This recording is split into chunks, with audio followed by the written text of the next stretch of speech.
नेत्र खुलेंगे, करो ध्यान साधना।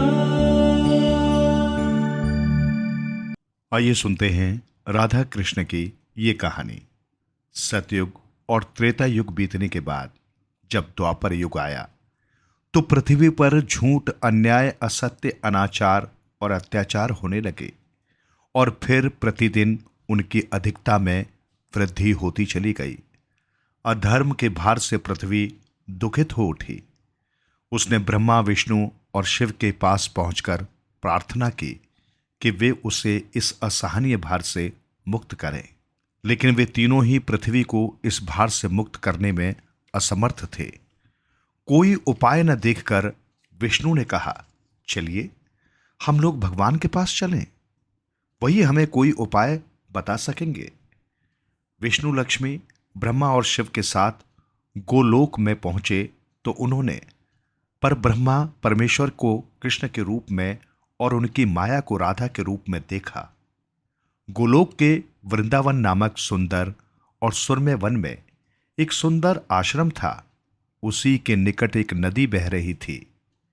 विष्णु ने परब्रह्म परमेश्वर को पृथ्वी के दुख की गाथा सुनाई तो उन्होंने कहा, मैं पृथ्वी के दुख से परिचित हूं। पृथ्वी को भार मुक्त करने के लिए शीघ्र ही मैं ब्रज में कृष्ण के रूप में अवतार लेने वाला हूं।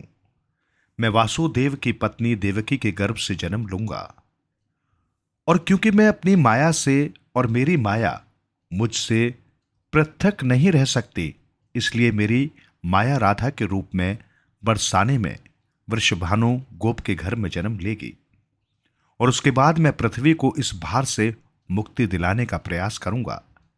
क्योंकि एक एक पापी का वध करना कठिन है, इसलिए मैं ऐसा उपाय करूंगा कि संसार के समस्त पापी स्वयं ही लड़ भिड़कर पृथ्वी को भारहीन बना दे। आप लोग निश्चिंत होकर अपने अपने लोक को पधारिए और मेरे आदेशों की प्रतीक्षा कीजिए। विष्णु आदि देवताओं ने परमेश्वर को प्रणाम किया और अपने अपने लोक में आकर परमपिता के आदेश की प्रतीक्षा करने लगे। कुछ समय बाद ही अत्याचारी और अनाचारी मथुरा नरेश कंस के कारागार में बंदी वासुदेव की पत्नी देवकी ने एक बालक को जन्म दिया। बालक के रूप में जन्म लेने से पूर्व ही भगवान ने उन्हें अपनी योजना बताते हुए आदेश दिया कि वासुदेव जी उन्हें गोकुल में नंद गोप की पत्नी यशोदा के पास छोड़ आए और उसी समय उनके गर्भ से जन्म लेने वाली कन्या को लाकर कंस के हवाले कर दे। वो कन्या मेरी योग माया है। वासुदेव ने ऐसा ही किया और कृष्ण गोकुल में नंदगोप की पत्नी यशोदा की गोद में पलने लगे। उसी समय उनकी माया ने भी राधा के रूप में बरसाने के वृषभानु गोप की पत्नी के गर्भ से जन्म लिया, जिसका नाम माता पिता ने बड़े चाव से राधा रख दिया। दो अलग अलग गांव में रहते हुए भी राधा और कृष्ण बचपन से ही एक दूसरे को चाहने लगे। वन में गायें चराते हुए अक्सर राधा से कृष्ण की भेंट हो जाया करती थी। फिर जब वे दोनों बड़े हो गए, जब भी रात की वेला में कृष्ण अपनी बांसुरी के स्वरों द्वारा अपनी प्रियतमा राधा को पुकारते, राधा अपनी सहेली गोपबालाओं के साथ कृष्ण के पास पहुंच जाती। राधा और कृष्ण का ये प्रेम दो किशोर लड़के लड़की का प्रेम था, जो थोड़े से ही दिनों में पूरे ब्रज में चर्चित हो गया। नंद बाबा और यशोदा ने चाहा कि कृष्ण का विवाह राधा के साथ कर दिया जाए। उधर बरसाने में वृषभानु और उनकी पत्नी कलावती की भी यही इच्छा थी। एक शुभ दिन देखकर राधा और कृष्ण की सगाई कर दी गई। पूरा ब्रज प्रदेश आनंद उल्लास से भर गया, लेकिन उन दोनों का विवाह नहीं हो पाया था कि कंस के आदेश पर आक्रूर कृष्ण को बुलाने के लिए मथुरा से वृंदावन पहुंच गए और अत्याचारी कंस तथा राक्षसी स्वभाव वाले उसके अनुचरों का वध करने के लिए कृष्ण को बलराम के साथ वृंदावन छोड़कर मथुरा जाना पड़ा।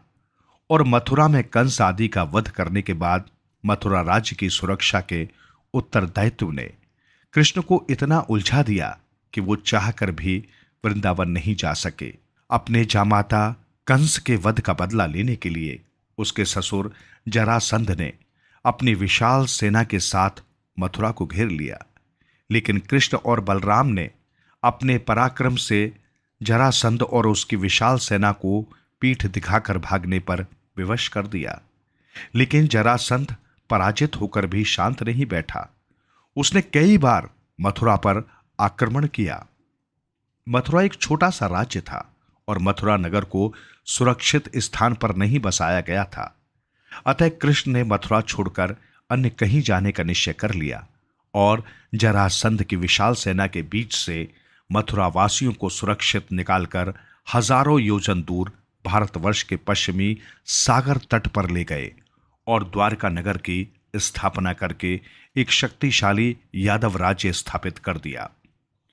अक्रूर के साथ मथुरा छोड़कर आने के बाद कृष्ण और राधा का मिलन फिर कभी नहीं हुआ, लेकिन वे आजीवन एक दूसरे को भूल नहीं पाए। वैभव संपन्न द्वारिका में अनेक सुंदर पत्नियों का प्यार पाकर भी वो राधा के प्यार को नहीं भूल पाए और संसार आज भी राधा कृष्ण के प्रेम को एक आदर्श प्रेम के महान तथा अमर प्रतीक के रूप में याद करता है। उनकी मूर्तियां भारत के मंदिरों में ही नहीं, विदेशों में भी अनेक मंदिरों में प्रतिष्ठित हैं और लोग बड़े भक्तिभाव से उनकी पूजा आराधना करते हैं।